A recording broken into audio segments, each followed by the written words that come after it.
Eh bien bonjour, bienvenue sur ma chaîne, merci de regarder mes vidéos. Aujourd'hui, petite vidéo sur la BAD. Je vais vous montrer un petit peu les quelques piliers importants de la BAD et de la survie dans la BAD.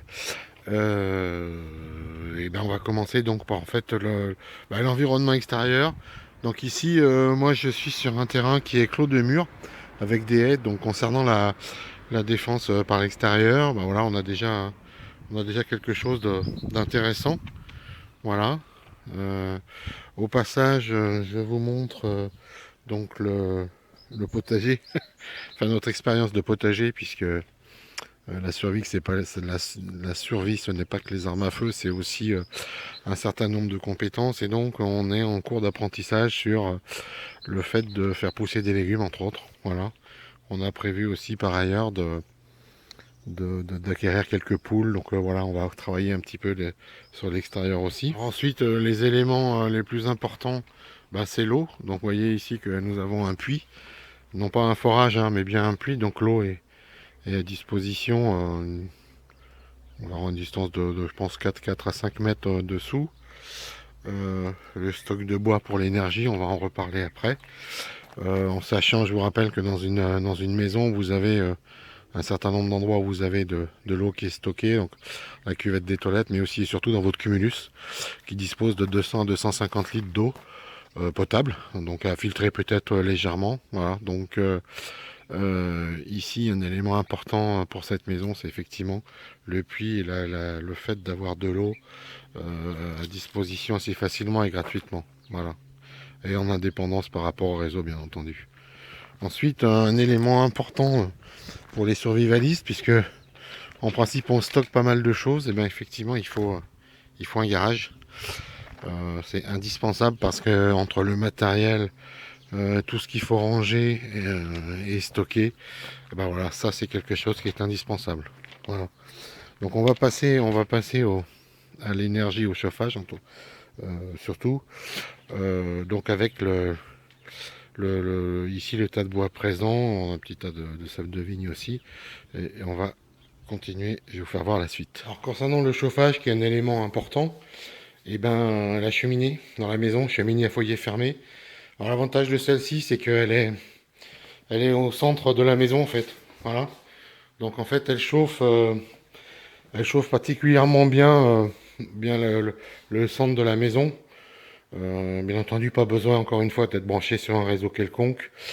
Surtout pas besoin d'électricité, à l'inverse des poêles à granules qui sont certainement très efficaces pour le chauffage, mais qui sont dépendants d'électricité. Donc vous avez un super système de chauffage, mais si vous n'avez pas d'électricité, il ne marche pas. Donc à mon avis, pas très intéressant dans le cadre de la survie. Donc la cheminée, cheminée foyer fermé, bon en l'occurrence ici, dans la maison, si on a un petit peu d'électricité, j'ai un récupérateur de chaleur qui renvoie la chaleur aussi dans les chambres. Bon, mais la base, la cheminée, vous savez que moi j'ai été bloqué 4 jours par la neige sans électricité. Et c'est un outil très très intéressant qui m'a beaucoup servi, parce que sinon nous aurions eu très froid. Alors moi j'ai rajouté un complément à ça, parce que suite à cette expérience effectivement de 4 jours sans électricité, au bout de 2 jours on avait rapidement marre de manger des trucs froids. Enfin bon, c'est compliqué, on pouvait pas boire de café, de soupe, de choses comme ça.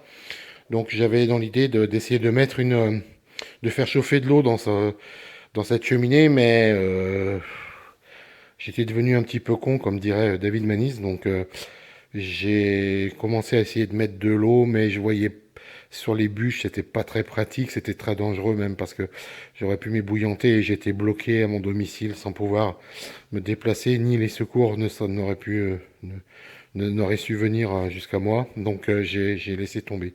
Par contre, j'ai eu effectivement dans l'idée par la suite de trouver un moyen pour pouvoir faire chauffer ou bouillir une casserole d'eau sur la cheminée, dans le cadre où il n'y a plus d'électricité. Et donc j'ai fait faire cette pièce par un ami chaudronnier. Donc c'est une pièce en acier mécano-soudé. Sur un peu le principe Alors, je sais qu'il existe des espèces de grilles pour faire du barbecue dans les cheminées, mais à savoir que ces grilles-là ne résistent jamais bien longtemps et se tordent très facilement avec de grosses chaleurs. Donc en fait, c'est une espèce de grille que l'on peut positionner dans la cheminée. Je vais vous montrer. Et on peut comme ça mettre une casserole, faire bouillir de l'eau et pouvoir éventuellement donc soit boire, soit pour boire, soit effectivement pour se nourrir. Donc en fait voilà le foyer de la cheminée. Et puis je vais donc installer l'appareil, vous allez voir. Voilà, donc le système posé en fait permet, comme vous pouvez le voir, de pouvoir mettre une casserole, de faire bouillir de l'eau avec les braises dessous. L'objectif étant, voilà, faire chauffer de l'eau, faire bouillir de l'eau pour pouvoir la boire, faire bouillir de l'eau pour faire cuire des pâtes, du café, de la soupe. Voilà. Et c'est un système qui peut rester dans le feu, qu'on peut enlever, qui est suffisamment costaud pour résister aux flammes et durer un peu dans le temps. Voilà, donc j'ai fait faire ça que je trouvais assez astucieux et qui peut rendre bien des services. Voilà. Bon, quelque chose d'assez costaud, hein, parce que c'est une bonne section de carré. Hein. Voilà. Donc l'énergie, le système de chauffage avec la cheminée. On voit aussi ici donc une citerne de gaz, puisque nous sommes équipés ici d'une chaudière à gaz qui ne sert que pour le gaz. Hein. Pour l'eau, on a un cumulus. Donc chaudière à gaz, bien entendu, la voilà, donc très efficace. Bien entendu, le gaz qui baisse encore, donc assez économique. Bon, le seul problème de la chaudière à gaz, c'est ça, voilà. C'est que, bien entendu, il faut que ça fonctionne à l'électricité. Alors, pour ça, moi, j'ai trouvé une solution temporaire, et je vais vous la montrer. Alors, ma solution, bah, c'est ça, puisque vous savez que une chaudière, comme je viens de vous montrer, ça a une consommation électrique d'environ 100 watts. Donc 100 watts, c'est en fait extrêmement faible. Et là, ici, on a un petit générateur de 950 watts.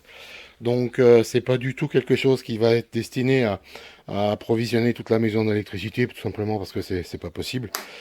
C'est un petit complément sur lequel on peut brancher effectivement la chaudière, puisque moi j'ai le gaz à disposition, donc je peux me chauffer uniquement avec cet appareil en le faisant fonctionner quelques heures par jour, garder une température acceptable dans la maison.